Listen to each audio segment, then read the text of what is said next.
El próximo mes de octubre de este año estaremos en la Universidad de Castilla-La Mancha, estaremos en Toledo y hablaremos de Mario Vargas Llosa y Gabriel García Márquez desde el punto de vista del derecho y el mercado en su literatura, concretamente en 100 años de soledad y La fiesta del chivo.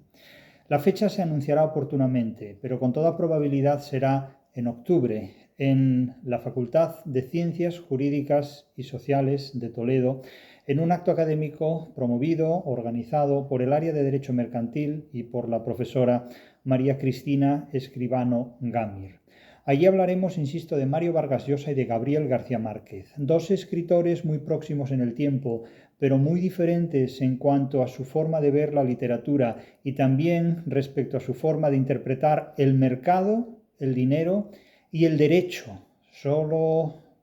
diferentes entre sí, no tanto por ideologías, como veremos, sino por una serie de concepciones que también afectan muchísimo a la literatura.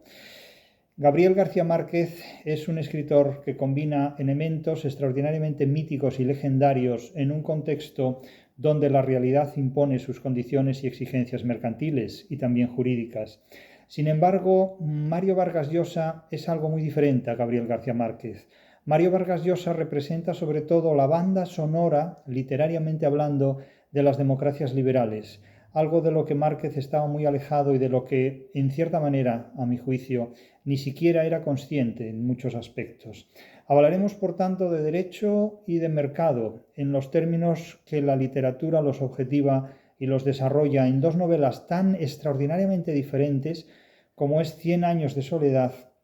de 1967 y La fiesta del chivo, ya del año 2000, prácticamente ya siglo XXI. Insisto, son dos concepciones de la literatura, del derecho, del mercado y del dinero completamente diferentes. Y de estas cuestiones hablaremos en Toledo, si los dioses no lo remedian antes, en la Facultad de Ciencias Jurídicas y Sociales, bajo los auspicios y la promoción del área de Derecho Mercantil. La fecha la indicaremos oportunamente.